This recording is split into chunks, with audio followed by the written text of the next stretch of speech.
Welcome back to another movie podcast for the channel. This time we are doing Captain Marvel. It's tradition at this point that we do the latest MCU movie. So, I am Ethan. I'm Alec with the... Follow me on Instagram at Alec Williams _... Wait, Alec _Williams. No. Alec Williams 66. Okay. Nice. See, Alec, there's this thing called timing. Yeah. Okay, But, what up? I'm River. nobody gives a shit. What's your YouTube channel? Nobody fucking cares. How about that? It'll be in the link below anyways. Yeah, boy. Yeah. Anyway, to go into Captain Marvel, let's give off a one-sentence summary of what we thought of the movie. Let's start from the end of the bed. Okay. Not the best MCU movie, but not the worst. I liked it. Alrighty. Okay, yeah, like River said, it wasn't the best, but I feel like the reason why was because it's more of a setup for the end game. So because there was a lot of backstory on who is Marvel, or yeah, Captain Marvel, so it's more of a setup and backstory of who is Marvel, and Yeah. That sounds about right. I think the movie itself was a nice journey all around, but I can't help thinking, like, days after watching it, it's like, what does this mean for the MCU? Because I'm just going to say this now, out of this movie in particular, I've never really given much thought about MCU continuity. We'll get more into that later. So now let's just go over the basic synopsis, and no need for a spoiler alert because we spoil these things. There's your spoiler alert. Yep. Because we spoil these things anyway. Yep. yeah. All right. Well, let's use our brain powers to remember what happened in the beginning of the film. Captain Marvel. What's her actual name? Veers. Veers. That's her name in the beginning. Yeah, because and she is told that she is a She's a part of the Kree. Kree civilization. Yeah. It's like a bunch of what quote the movie noble hero race. Yes. Yeah. So that's who the Kree are. So we start the film off on their home world of Hala, and just to see what kind of a place this is. It's very futuristic, very alien. Like, just think of like your most generic alien planet ever in the most urbanized setting possible. Yeah. Okay, so like the place where we meet Rocket and Groot in the first Guardians movie. Yeah, Something like that. pretty much, but with a less distinct color palette, I want to say. Yeah. Yeah. Yeah, and it's also very like diverse with different types of aliens and people and things. Yeah, because besides Guardians of the Galaxy, we haven't really had any other MCU films set in outer space. Yeah. Yeah. So we're introduced to her and her home planet, and her job, basically, her quote unquote job, and then immediately after we're introduced to Jude Law's character. Do any of you remember his name? Who is he? No one gives a fuck. No. I don't remember. Yeah, I don't remember either. It's just like I'm used to calling actors by their actor name and not their character name. Yeah. I don't know. It's just a thing I do. Yeah, but he was like the big boss guy. Yeah, the Creed soldier commander. I want to say. Wait, that was Jude Law? Yeah. Oh. Well, who did you think that was? Some actor I've never heard of before. Yeah. Wait, that's the majority of actors in MCU. Exactly. Who's that black guy with the eye patch? Wait a minute. Jude Law's character is pretty much the commander and basically a teacher character to Veers. So, But more like a mentor. a mentor character, yeah. Because he's always saying, control your emotions. Because at the beginning of the film, we get the impression that Veers is just someone who has this really awesome power, but she doesn't know how to control it well. Yeah, which like in the very beginning of the movie, You having trouble there, Alec? shut the fuck up. Oh yeah, Yarn Rog. Yon-Rog? Yarn-Rog. Yon-Rog. Yon-Rog. I think it's a thing about the Kree people that their names are like hyphenated. Like, think of Kryptonians like Kal-El, Jor-El. Yeah. Yeah, so I think this is just another... Like, we can just call him Rog. Yon-Rog. I don't know. Rog. Let's just keep continuing calling him Yeah. See, we got Scott Pilgrim's X, we got Mace Windu, and Jude Law. Yep, pretty much. So, after they train for a bit, they're like... Oh, okay, yeah. So, sorry, I'm interrupting you, but Captain Marvel, or Veers. Yeah. She's training with her Jude Law, and like she's getting like completely beat up, and then she gets mad and uses like a fist blast and blasts him across the room and stuff, and while the guy keeps like telling him to control her emotions because she has like this really like a lot of power, but she doesn't know how to use it. Yeah, basically he's telling her, like, you have anger issues, sweetie. Yeah, exactly. And so after that, they go to the Supreme Intelligence that the Kree have. I don't know much about any of this, any of the comic lore behind any of this. Yeah, You're not a true fan! No, I'm kidding.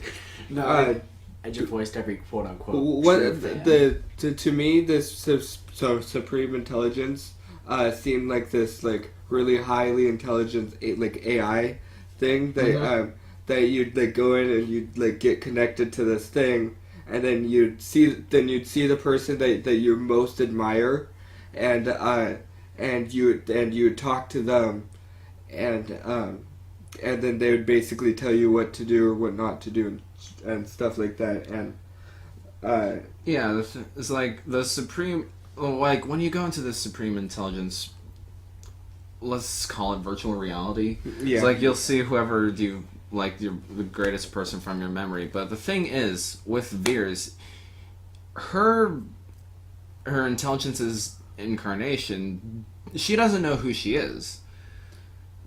So, which will be explained later. Next time on Dragon Ball Z. Yeah, so that's the mystery to this whole story. That's Veers's as a motivation for this film, because she doesn't know who she is. She only knows that she's been a part of the Kree Star Force for 6 years of her life, and her personal stake in this is just to figure out who she was before. And this is presented all throughout the movie.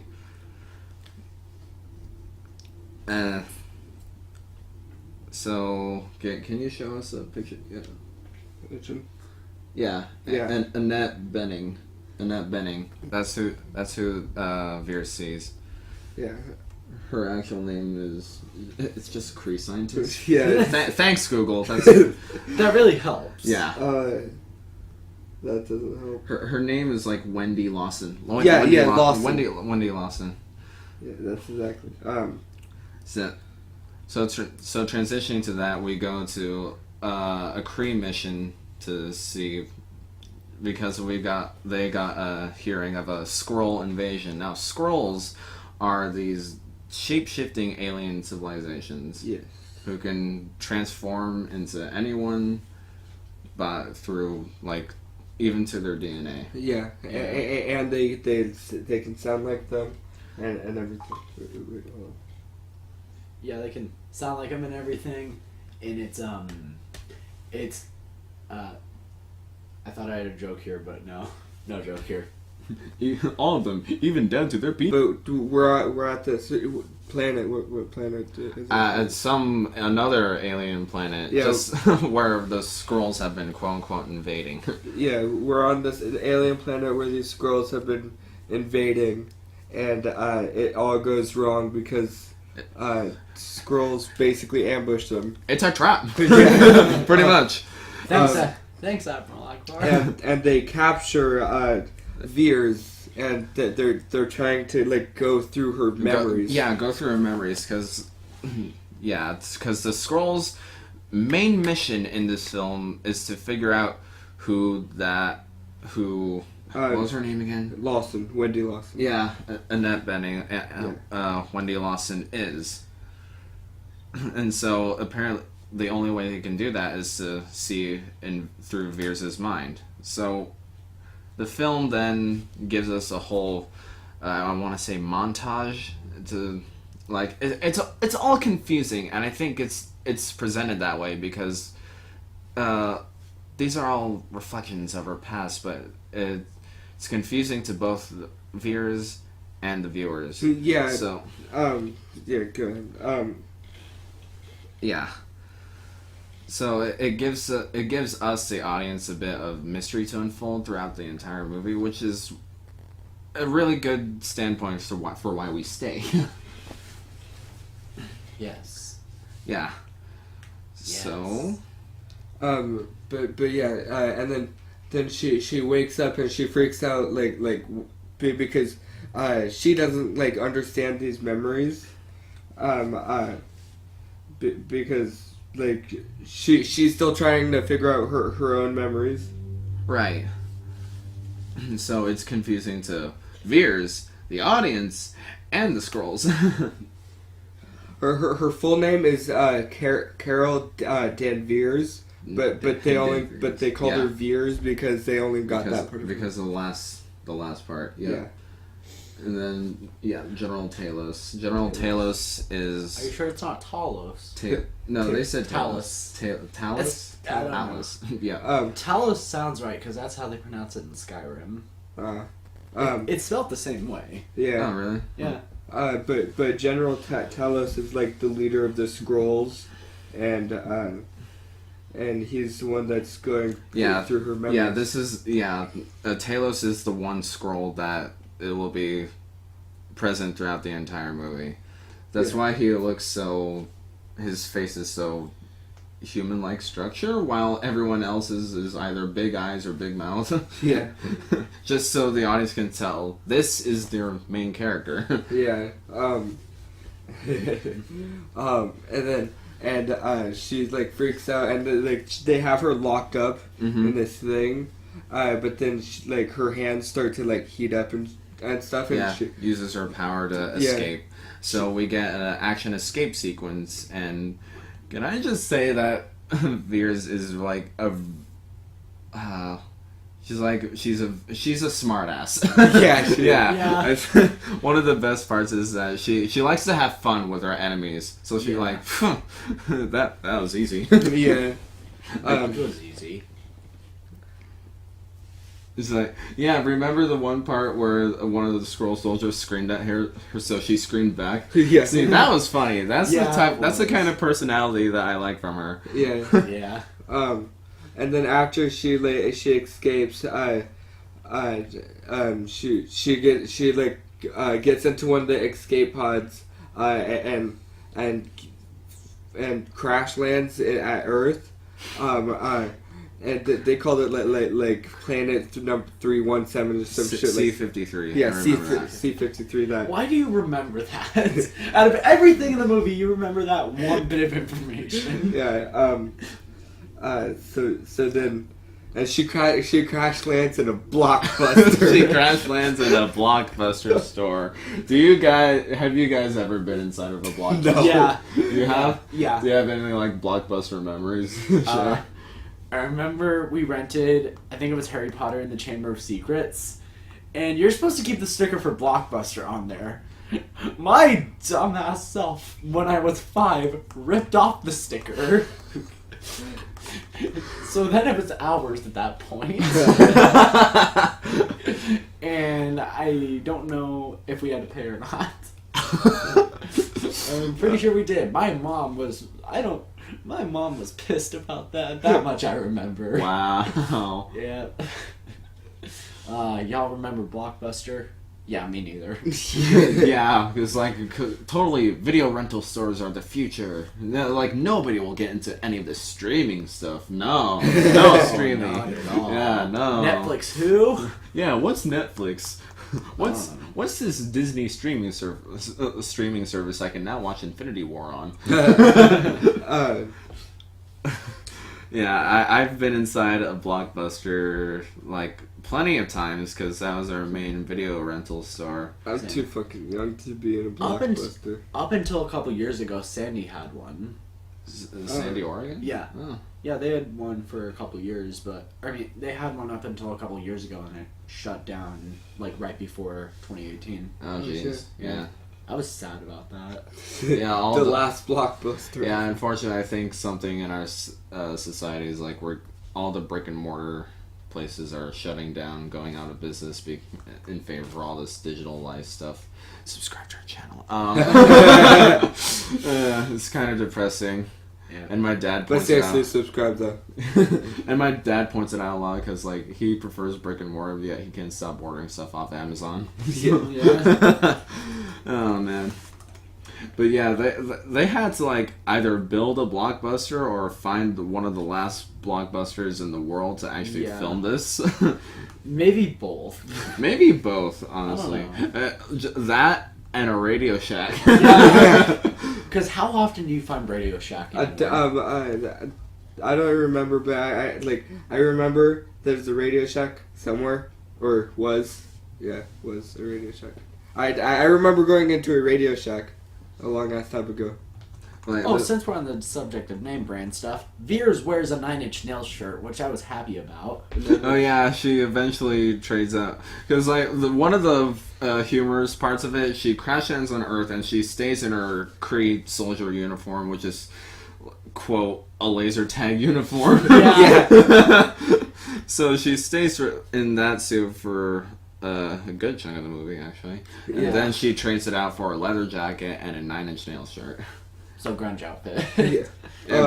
Yeah. Well, Nick Fury points out that it's a grunge outfit. Yeah. Grunge is a good look for you. Did you have a rough day, Agent Fury? I don't remember asking you a goddamn thing. But after she crashes into Blockbuster, she walks out like nothing even happened and talks to a security guard. And she's like talking nonsense and stuff. And the security guard's just like confused as fuck. So it's basic fish out of water humor. Yeah. And then she walks over to a payphone, which you never see one of those anymore. What's a payphone? But to be fair, this is in the 90s. Yeah, this is the 90s. Yeah. And then she somehow like hardwires it so she can like intergalactic communicate with her commander. Yeah. And to figure out where she is. Yeah. And the next morning, this is where we also run into a really young, a really young Nick Fury. Yeah. Who has two eyes. Two eyes. Like, damn, the CGI on his face to make him look young. Yeah. It is awesome. Yeah, it is.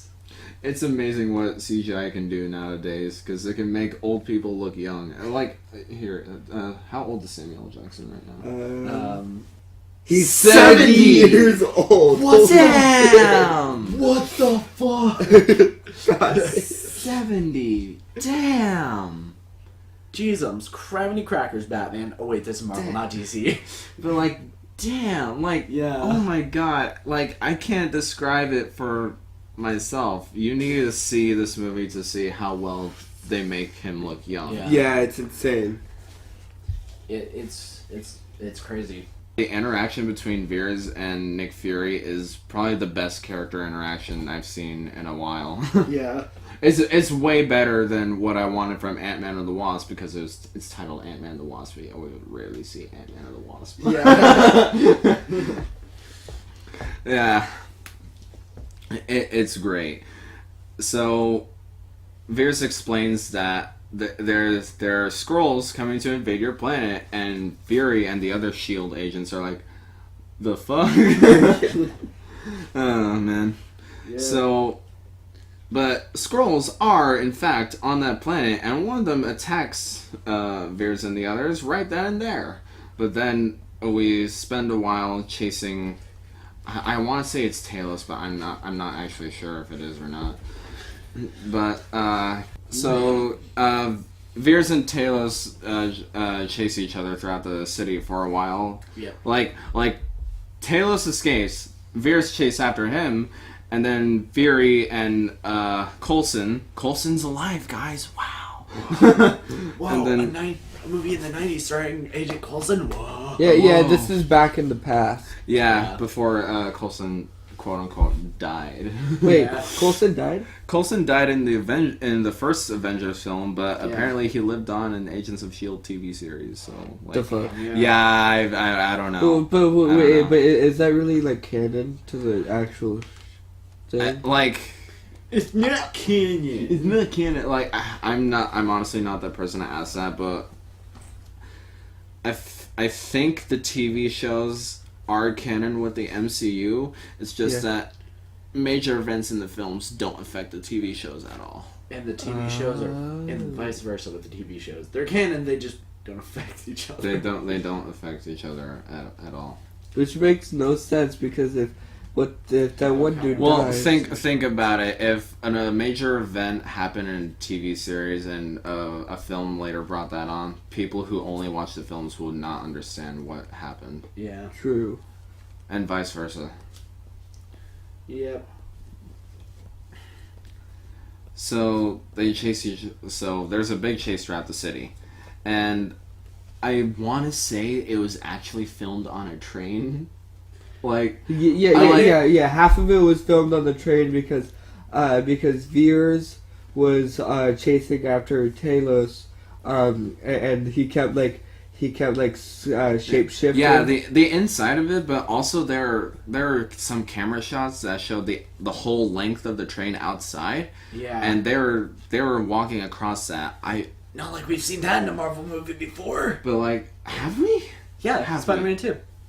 No, I was thinking MCU strictly, but like, I don't think.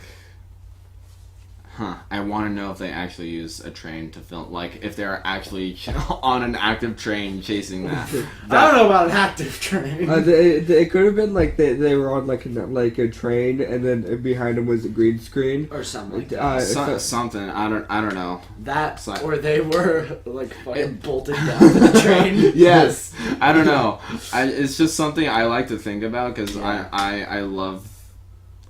I love a mixture of both practical and CGI effects. I think both of those mesh together perfectly well. Yeah, which actually, one thing I like about being an actor is like when you watch a movie, you can point out, "Ha, that's fake." Like I know that's because I'm an actor. Yeah. That I can't actually fire a proton blast. Yeah, that's fake. So after some action on the train. Yeah. Veers loses sight of him because he shapeshifted into someone else. So she's lost in the train station. And apparently, during that chase, Coulson wasn't Coulson. Yeah. Because Nick Fury got a call and from Coulson, and he was like, yeah, where'd you guys go?" And stuff, and then Nick Fury looked over, and then they got into a huge ass fight, and then Nick Fury did a super cool trick, spun his car, and got hit by a train, but he did it just perfectly where it hit the alien, the Skrull dude. Yeah, it just hit the Skrull and not him. Yeah, and that I think. That choice right there was an instigator for Fury to believe that there are indeed aliens. Yeah. Whoa, aliens exist? Whoa. Yeah.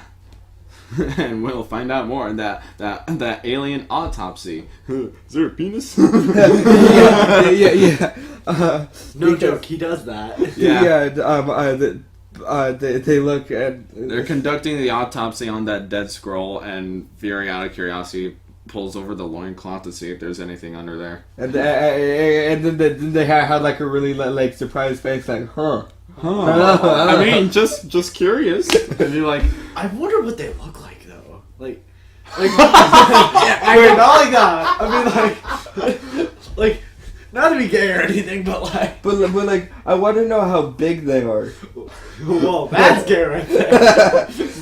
no, like, what do you mean, River? I mean, like, is it? Does it look like a human dick, or does it look like a fucking elephant trunk? I know, right? What does it look like though? Like, am I the only one thinking this? It's a giraffe neck. Now we're done. So stuff out. this is a point where Veer switches out her laser tag suit for the leather jacket and the 9 Inch Nails shirt, which you pointed out. Yeah, I was happy about I that. didn't even realize until you actually pointed it out. Yeah. Yeah, so that's cool, and she also stole a motorbike. Yeah, that's also cool. It's cool to just steal people's shit, right? Yeah. So then she goes to this bar. I don't know. She found out some information with the, like, 90s computer technology. it was funny because like 90s computer technology is so old. Yeah. This movie likes to make fun of the 90s for how dated everything is. I think that's one of the best points. Blockbuster, the computer, a Radio Shack. the Radio Shack, and there's a loading screen later. Yeah. So she goes to this bar, don't remember the name, but she's trying to find out information on Project Pegasus. Yeah, which Project Pegasus was where Wendy Lawson was, because she wants to figure out who the fuck who the fuck Wendy Lawson is, and what her work was, and why the Skrulls are so interested in that work. But apparently that's classified according to Fury. Yep. Yeah. So, after some prove that you're not a Skrull thing, I don't know. Just like that's the best thing that came out of the top of my head. Prove you're not a Skrull. That's a photon blast. And? No scroll cannot do that. I'm just supposed to take your word for that. But after they proved to each other they weren't Skrulls, they eventually go to the area where Project Pegasus was. That. Oh yeah. Okay. Sorry. Another big piece is they find a cat. Oh yeah, the cat. Yeah, the cat. What was the cat's name? I don't remember. I don't know. It was like, honestly, that cat comes out of nowhere. Yeah. Like, it's a very cute cat, but it really comes out of nowhere, and it sticks around. But the cat was Wendy Lawson's cat before she died. Oh, okay, that makes sense. Actually. Did you not know that? I swear to God that cat came out of nowhere, but now I'm remembering. Yeah, because that's why yeah. Yes, it's a cat. Apparently in the comics, Captain Marvel's cat is known as Chewie. Chewie? In like, the comics. Like Star Wars Chewie? I think so. Like, how's it spelled? Same way. Huh. Alright. So, the cat's name is Chewie. Yeah. And Nick Fury, like, falls in love with the cat. Yeah. But that's only in the comics. Apparently it changed in the movie. Goose was the name. Yeah. That's the cat's name. Goose was the name of the cat. They changed it because they felt like they were copying Star Wars with that. Ironic since they own both. Yeah. Yeah, they felt like I was just reading, trying to figure out what the cat's name is, and apparently they changed it because, like, it felt too much like they were trying to leech off of Star Wars culture. Ah, I see. Yep. Okay. So that's why they changed the name to Goose. So the cat's name is Goose. I remember that, and Fury loves the ever-living hell out of it. Yeah. It's like, it's a cute cat. And it eats everything. Yeah. It's Yoshi in cat form. Veers and Fury arrive at the site where Project Pegasus is. So after meeting a cat and fiddling around with some tape, they eventually do find some information about Project Pegasus. But before we continue, make sure to like and subscribe. Alex, What- stop promoting the channel. What they find out is that Wendy Lawson's not from Earth, and Veers is. Whoa! Dun, dun, dun! Wow. So apparently, Wendy Lawson is actually dead. Yeah, and She's and been dead for 6 years. And apparently, Veers is also dead. Yeah, apparently, because what Lawson died from was a plane crash. What they said was to be a plane crash, and the pilot was never found alive. But that pilot happens to be Veers. So the audience is like, she had a life here. So how does she get her powers? How does she become a Kree bloodline? Blood. I can't. I don't know. I can't think of any other word. There's probably a better one. But how did a human become a Kree? Yeah. And they find out that someone else that was in the secret because it was supposed to be like a secret, plane testing, that went wrong. That Veers, Lawson, and then one other pilot knew about. So they went on a huge. They went on a trip to figure out who that third pilot was. Yes. Yeah. Well, and pull up her name because I do not remember her name at all. Yes. So apparently, when Veers was a part of the U.S. Air Force, her best friend she had a best friend. Yeah. So they go to find her to figure out some more answers about what Project Pegasus was and to find out Veers' personal stake in this is, which is finding her past. Maria Ram. Lashana Lynch. Lashana Lynch is the. Right, yeah. other way around. Okay, Maria Rambo, yes. Maria Rambo. So after finding her, they Veers Fury and Maria just like have a catching up discussion. Yeah, It's but when they first see them, Maria's child runs up like Auntie something. Aunt Carol. Aunt Carol. And stuff, and then they're like really surprised to see her because she died. Yeah. So then they had that catching up talk that was like really insane and like. Like Maria actually like plays it off cool. She's like finding that her best friend is actually now an alien, and she's like, okay, that's like, damn, that hurts, but like, I'm not freaking out. And she doesn't even freak out when, well, a tiny bit she freaks out, but she doesn't really freak out when she first sees the Skrulls. Yeah. Yeah, because Talos and another Skrull invade her home. Well, first that one other Skrull was distracting the child and pretending to be the mom. Right. And then the child comes in and she's like, "Mom, wait, what?" And then the Skrull turns into his actual Skrull form. And then they have like a huge talk with the Skrull, and the Skrull is trying to like bargain with them, and apparently. Yeah, exactly. Because apparently, Talos has some information from the black box in that plane crash to find out the truth. So after the computer loads, after the computer loads, they actually do find out the truth. So an audio file plays of what actually happened during that crash, and. Yeah, and then the film actually shows us what happens. Yeah, so all the confusion that we saw from earlier is now presented in a full, clear description. Because before, it was a Skrull that murdered Lawson back in Veers' first memory. Yeah. But actually, what happened was that was not a Skrull. That was Jude Law's character. Yeah. And so what happened was Lawson apparently made a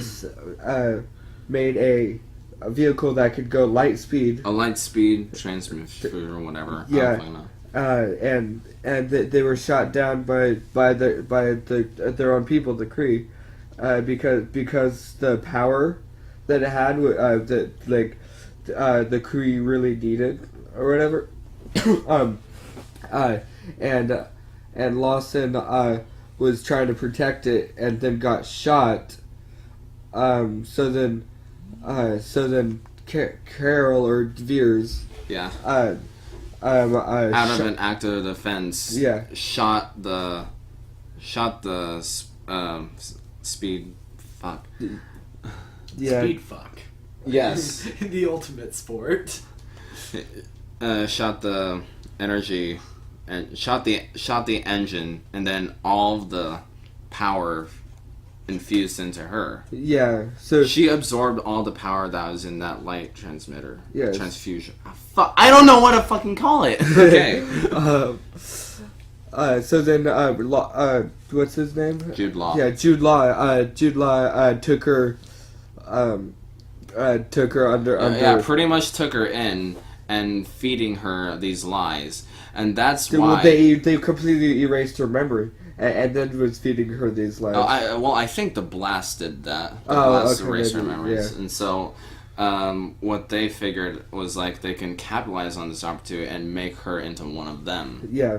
And she has this, and like that's why she has a thing in the back of her neck so they can control her power. Yeah. We forgot to say that, but she has this thing in the back of her neck. Yeah, that's fine. We've forgotten a whole lot from these movie commentaries. Yeah. Oh man. But yeah, so they've been feeding her these lies all her life. Well, actually, for 6 years. Well, that pretty much is all her life Yeah. as far as she knows. And it's traumatizing for her that she's been living a lie. She's like fighting on the wrong side of the war. Yeah, and the Lawson was also a Kree, but she knew how the Kree was all corrupt and stuff. So she was trying to help out the Skrulls, and yeah. But after they basically find out all those lies, the Skrulls helped Veers, and they I think at this point we can start calling her Carol. Yeah, Carol. Yeah. Yeah. They help Carol and Carol, Nick Maria, Farrell Fury, and and Goose. yeah, Goose. Goose. And then Maria. They basically changed her plane into like a fucking Oh yeah, they obtained some sort of plane which I swear is too advanced for the 90s. But Yeah. then they soup it up even more. yeah, and they make it where it's like an intergalactic space travel Spaceship. It's like, yes, this is normal space flight. No, it's not. yeah. Not at all. And so then they travel into space because there's that's where Lawson's laboratory was. Yeah. That's where the Skrulls were trying to find. And it's like, it's in orbit. It was in orbit all this time, and you couldn't figure. You're my science guy. Yeah, I know. That was funny. Oh. Yeah, so they find Lawson's laboratory with just the remainder. Like, these are actual Skrull civilians, not soldiers, civilians. Yeah. They find the laboratory. And Yeah. the Skrulls get reunited with their family. Yeah, Talos reunites with his family. But, yeah. But like he was saying, they're actual civilians. Like, these are just victims of war. Yeah. And this is why Talos was trying to find the laboratory in the first place. They weren't interested in the power that Lawson had discovered. They just wanted to find their family. See, that was one of the lies that Jude Law had told us, the viewers, because the Skrulls are after the power. Yeah. No, who is actually after the power is you guys. Yeah. And so they actually do invade the laboratory, the Kree soldiers, and pretty much their plan is to now annihilate everyone on the ship. Yeah, and that they capture everyone and put them in a cage, and then they take Carol, Captain Marvel, and they put her, like, they kind of basically like lock her in a little thing where she's talking to. Oh yeah, she's talking with the Supreme Intelligence again. And at this point, she's basically trying to fight back the Supreme Intelligence, and she ends up like ripping the thing in her neck out and completely. Oh yeah, and that entire scene I think is just one big theme. Like, being human is getting up and trying again. Yeah. It's like, don't look at life with such a pessimistic state, because you're just not gonna recover from that. You're not gonna get back up. Yeah. And River is up. He has learned from the movie to look at life with an optimistic point of view. I'm up in more ways than one. So. Yeah, she ripped rips out the thing out of her neck. That's where she can covers her true potential and go Super Saiyan. Yeah. Hey, that's my job. That's my job. So Captain Marvel finally becomes Captain Marvel. Yeah. Who becomes Super Saiyan and starts like decimating the Kree soldiers. Yeah. And then because they're done with their shit and they don't deserve the power. Yeah. Can we talk about how dumb the Tesseract is in this movie? Yeah. Why is it here? The Tesseract is the glass cube with the energy inside it, right? The glass cube with the space stone. Okay. Yeah. Why is it in this movie? I feel like that's dumb. Loki's staff already has the Tesseract in it. Actually, I don't know. Loki's staff has the Mind Stone in it. Wait, what? Really? Yeah. Yeah, that. And it went into Vision. Oh. Okay. Yes. Okay,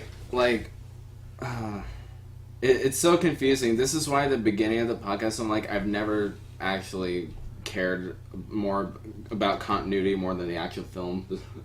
Yeah. Until this one. Because the Tesseract is here for whatever reason. I feel like it's dumb. Maybe it's just to maybe it's like an inside joke for MCU fans that it's just like a nod towards them or something. Yeah. Maybe just to have a power source. But I feel like you could have used any other of the 6 stones. Yeah. Because, if I remember correctly, back in the first Avenger, the Tesseract fell to the bottom of the ocean with Captain America. So, how did they get it back? Yeah.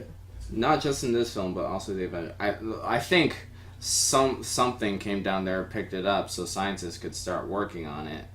Yeah, because didn't they get it from the laboratory? Where the Pegasus thing was? That you know what? That may be it. I don't remember. You know, that honestly could be why Lawson was working on her project on Earth, because Earth has no sort of advanced technology, but the Tesseract just happens to be there, so maybe. Yeah, I don't know. But one thing that we forgot is about Chewie. No, not Chewie. Goose. Yeah, Goose. When the Kree first got onto the planet, they were scanning each and every life form. Yeah. They scanned the cat. They scanned Goose, and it's like dangerous, threat level high. And then they scanned Fury. It's like little to no threat. Yeah. And then Nick Fury was like, man, your thing is fucking broken. Yeah. And they locked up the cat and Yeah. or the cat, quote unquote. Yeah. And then after Captain Marvel broke out,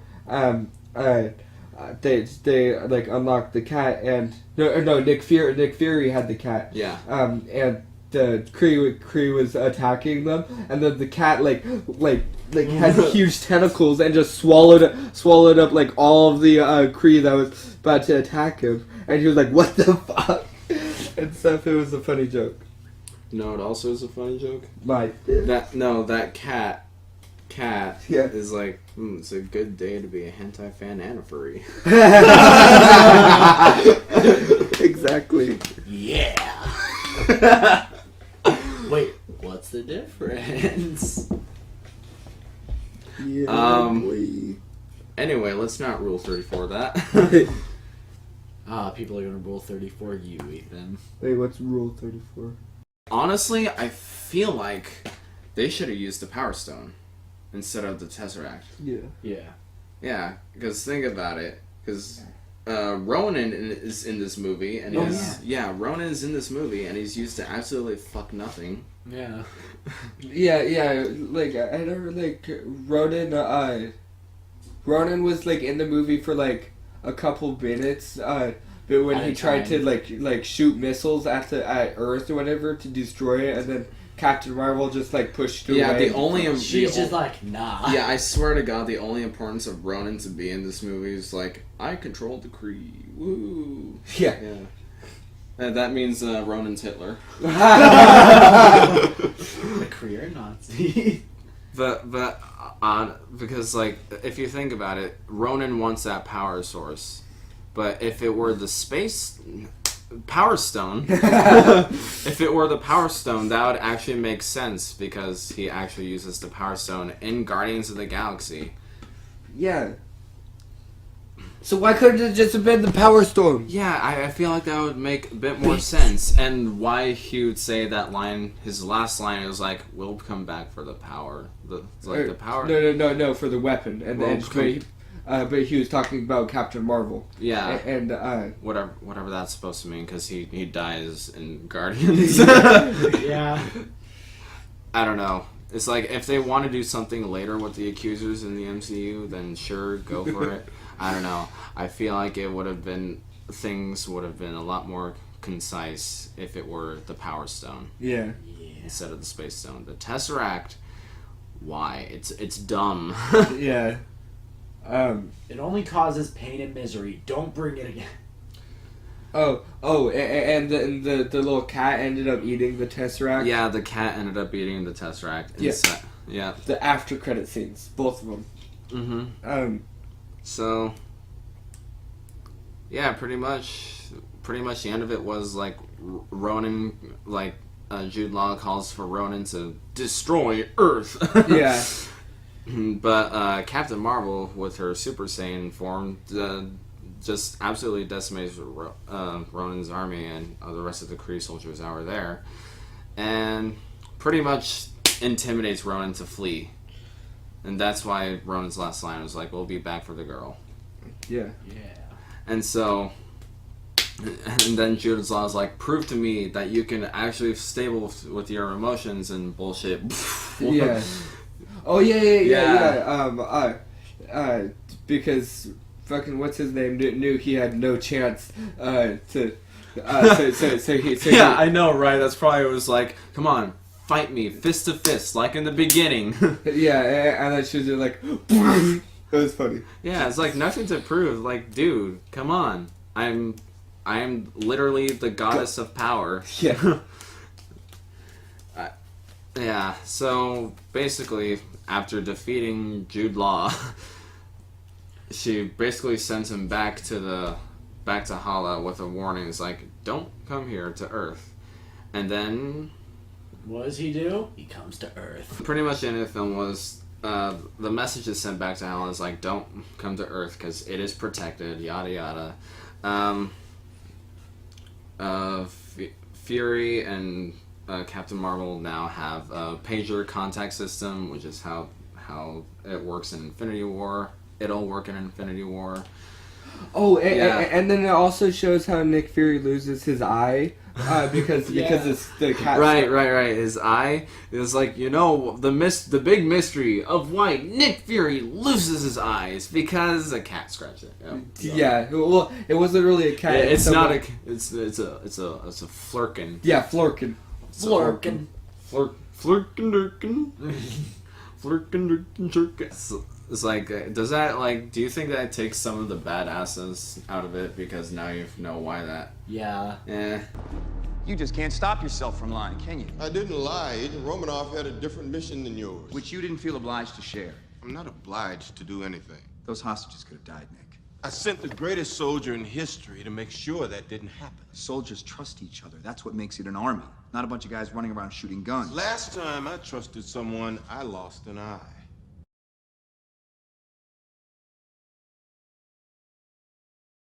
Retinal scanner active. You don't think we wiped your clearance from the I system? know you erased my password. Probably deleted my retinal scan. But if you want to stay ahead of me, Mr. Secretary, you need to keep both eyes open. And then they, Captain Marvel and Fury finally get their pager contact, which is how it'll be used in Infinity War. And then why she goes off and into space to help the Skrull civilians find a home for them because they can't live on Earth. That just won't happen. Yeah. Yeah. Yeah. And she says the pager is for emergencies only. So don't contact me if there's a portal in the sky. Don't contact me if there's a robot uprising. Contact me when people start turning to dust. Mr. Stark? I don't feel so good. Then the after credit scenes, it showed like Captain America and some of the and Black Widow, and then Yeah. was Iron Man there. Okay. Yeah, you explain it. Yeah. Okay, well, so something has to happen where they come back to life or some shit because Yeah. Spider-Man Far From Home. yeah, exactly. Right. Yeah. We saw the trailer for Spider-Man: Far From Home was at this showing, and it was like, yeah, Spider-Man is totally dead. Oh, Wait. look, here's this new film. Wait, what if in Avengers Endgame they said they somehow are either able to get the Infinity Gauntlet and then they turn back time and then they reverse the snap so it never happens and then it all goes back to normal. Yeah, anything could happen in Endgame, honestly. Yeah. My uncle has a theory that Captain Marvel is going to somehow go back in time and, like, just fix it. Something. Fix something. I don't know. Fix, like, the snap or something. Because they have Beat the shit out of Josh Brolin for playing Thanos. because what Endgame has to do is make use out of two things: Captain Marvel and Ant-Man. Yeah. Yeah. Wait, how there's that is whole Ant-Man week. gonna... I don't know. Because was it in the end of Ant-Man and Wasp he was stuck in the quantum zone or whatever? Yeah. So then how does he get back? No clue. But Ask Josh Brolin. because I think pretty much Captain Marvel is a goddess of power. She'll do anything. Anything. She can do anything. Yeah, because Ant-Man and Wasp got stuck in the quantum zone or whatever, and then after the snap, the people who were supposed to take him out just turned into dust. Yeah, well, I'm not sure if we actually have a full understanding of what the quantum zone is. Yeah. So, Endgame has a lot to explain in how Captain Marvel and Ant-Man will fit into the whole scenario of heroes. Yeah. But my question is how is what is it gonna be like after Endgame? Like, because Oh yeah, this is like a question that I asked at the end of the film. Was like, Yeah.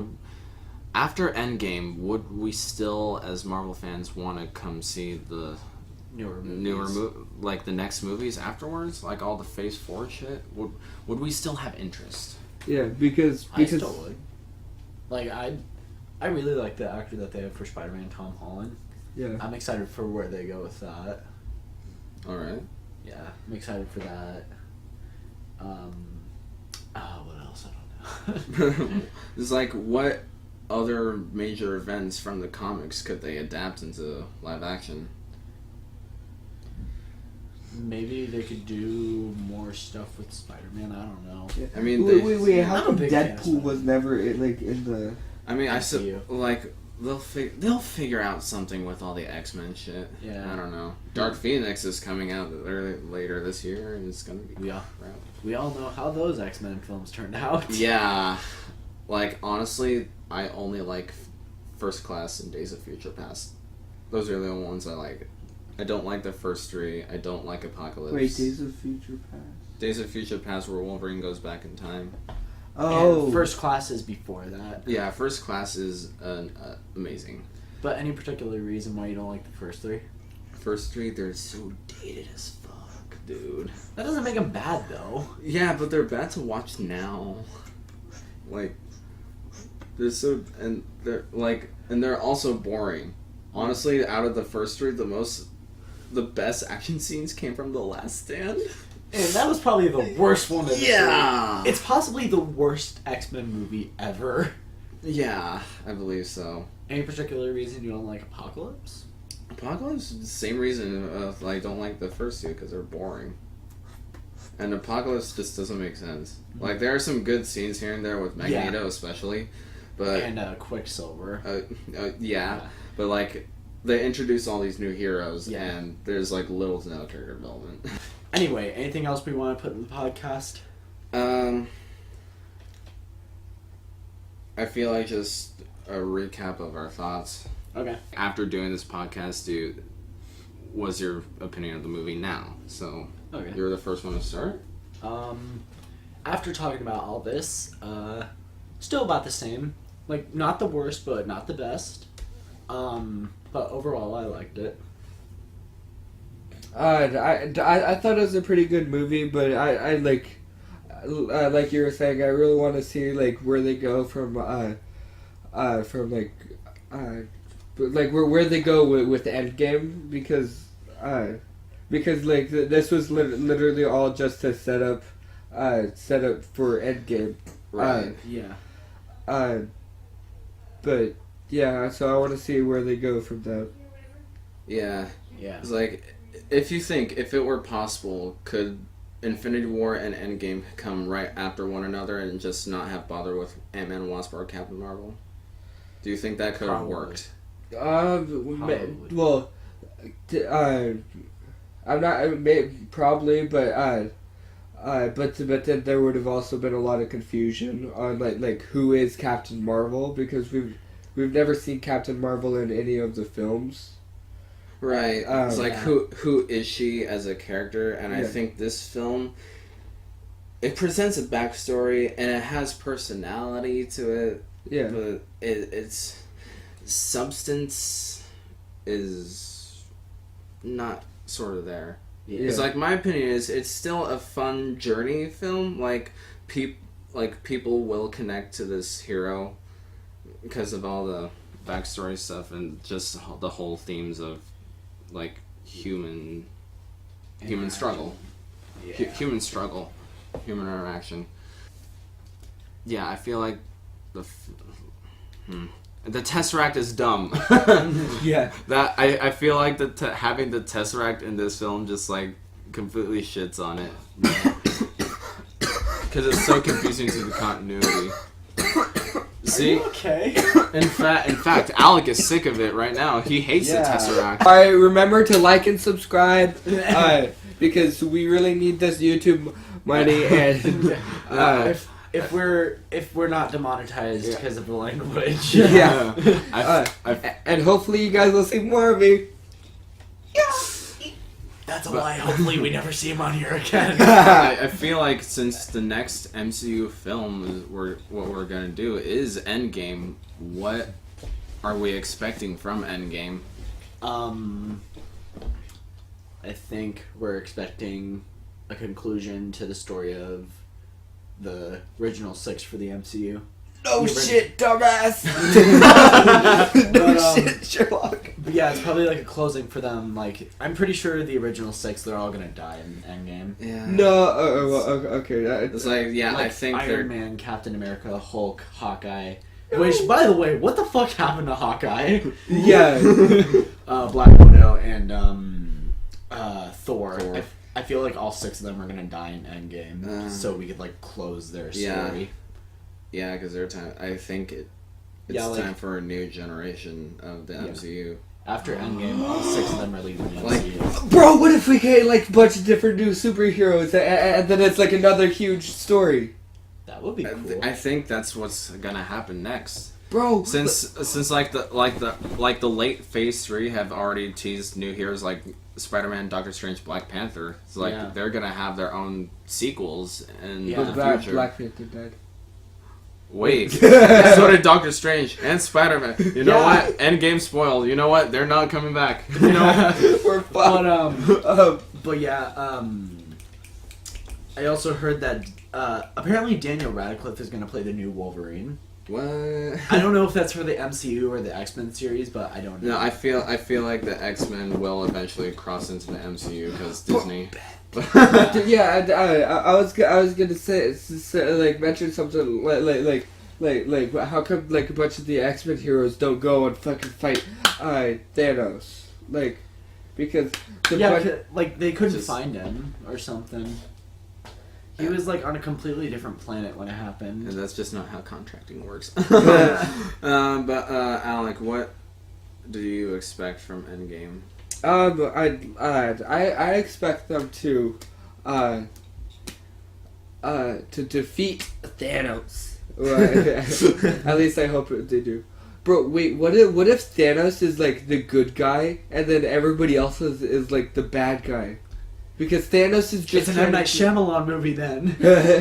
Because Thanos is just trying to bring peace and balance. Balance to the world. I don't feel so good. Yeah. But no.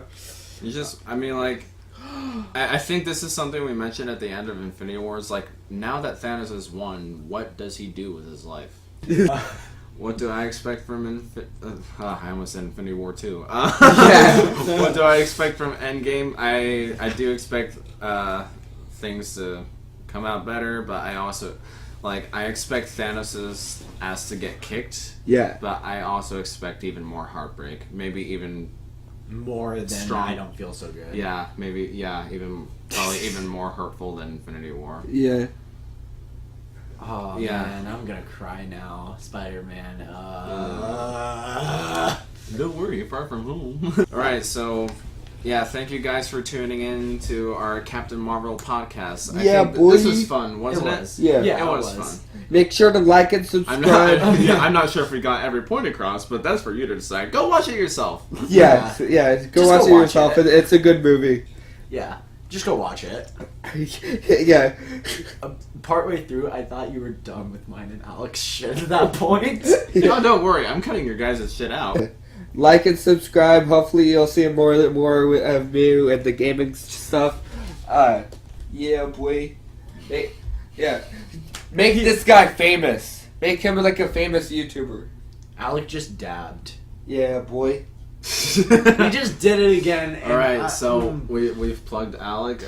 What is your plugs? Follow me at Alec Williams 66. Go subscribe to my YouTube channel, The Soroxis. Ethan will link it. Nobody gives a shit. Should we link your Insta as well? No. Yes, link my Instagram. I will link your Insta, Alec, and I'll also link the channel's Insta too. Okay, bet. Yeah. So, thank you guys for watching. Have yourselves a fantastic night, and we'll see you for Endgame. Whoa. Hey. Whoa. I didn't consent to you touching my nipples. Oh shit, it's recording? Greetings, ladies and gentlemen, to the next. Bitch. Do that again, but do that, and I'll put an edit there. Silence in a dull, dark dock, in a pestilential prison with a lifelong lock, awaiting the sensation of a short, sharp shock from a chippy chopper on a big black. To sit in solemn silence in a dull, dark dock, in a pestilential prison with a lifelong lock, awaiting